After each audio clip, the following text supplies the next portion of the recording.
Vipin C Vijayan വെച്ചു. വിപിൻ, തൃപ്പൂണിത്തുറയിൽ ശക്തമായ പോരാട്ടം നടക്കുന്ന മണ്ഡലമാണ്. അപ്പോൾ അവിടെ കൊച്ചി, എറണാകുളം ജില്ലയിൽ ഏറ്റവും അധികം പോളിംഗ് ശതമാനം ഉണ്ടാവുന്നത് അവിടുത്തെ ടൈറ്റ് ഫൈറ്റിന്റെ സൂചന കൂടിയാണ്. എറണാകുളത്ത് അവിടെ മാത്രമല്ല, പൊതുവെ അത്യാവശ്യം ഭേദപ്പെട്ട മെച്ചപ്പെട്ട ശതമാന കണക്കുണ്ട് അല്ലേ വിപിൻ?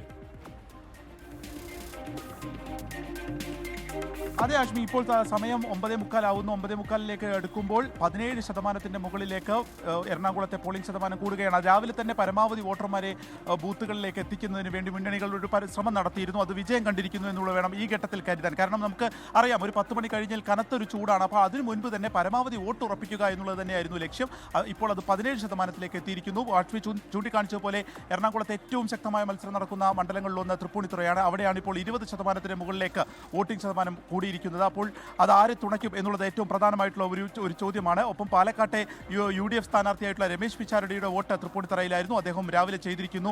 ഒപ്പം നമ്മൾ കാണുന്ന സിനിമയിലെ പ്രധാനപ്പെട്ട സെലിബ്രിറ്റികളെല്ലാം തന്നെ വോട്ട് ചെയ്യുന്നതിന് വേണ്ടി എത്തിക്കൊണ്ടിരിക്കുകയാണ്. ഒപ്പം തന്നെ പൃഥ്വിരാജ്, രഞ്ജി പണിക്കർ തുടങ്ങിയവരൊക്കെ തന്നെ വോട്ട് ചെയ്ത് മടങ്ങുകയും ചെയ്തിരിക്കുന്നു. അപ്പോൾ ജനാധിപത്യം നീണാൽ വാഴട്ടെ എന്നുള്ളതാണ് പൊതുവായിട്ട് എല്ലാവരും തന്നെ പറഞ്ഞു വയ്ക്കുന്നത്. പ്രധാനപ്പെട്ട സെലിബ്രിറ്റികളെല്ലാം തന്നെ വോട്ട് അതിരാവിലെ തന്നെ എത്തി വോട്ട് രേഖപ്പെടുത്തിയിരിക്കുന്നു. സ്ഥാനാർത്ഥികൾ വോട്ട് രേഖപ്പെടുത്തിയിരിക്കുന്നു.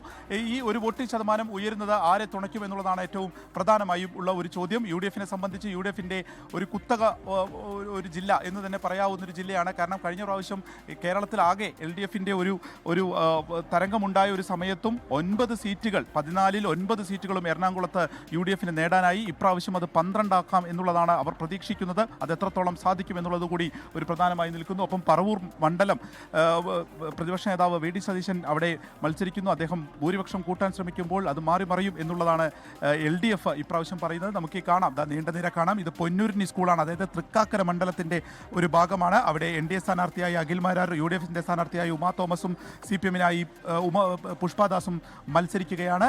അവിടുത്തെ ഒരു സ്കൂളിലെ ദൃശ്യങ്ങളാണ് ഈ കാണുന്നത്. ഞാൻ ഈ നിൽക്കുന്ന നമ്മൾ ഈ ദൃശ്യങ്ങളിൽ അവിടെയൊക്കെ വലിയ രാഷ്ട്രീയ പോരാട്ടം, പറവൂരിലൊക്കെ അതിശക്തമായ പോരാട്ടം നടക്കുന്നു എന്ന് പറയുന്നത് മാത്രമല്ല, അതിൽ പല ഘടകങ്ങൾ അവിടെ RSS, SDP അടക്കമുള്ള സകല ആൾക്കാരും അവിടെ VD സതീശനെതിരെ നിൽക്കുന്ന ഒരു പശ്ചാത്തലമൊക്കെ അവിടെ ഉണ്ട്. അപ്പോൾ എന്താകും എന്ന ഒരു ചോദ്യം അവിടെ നിൽക്കുന്നുണ്ട്. അപ്പോൾ സ്വാഭാവികമായും വോട്ടർമാർ പോളിംഗ് ബൂത്തിലേക്ക് എത്തുകയാണ്.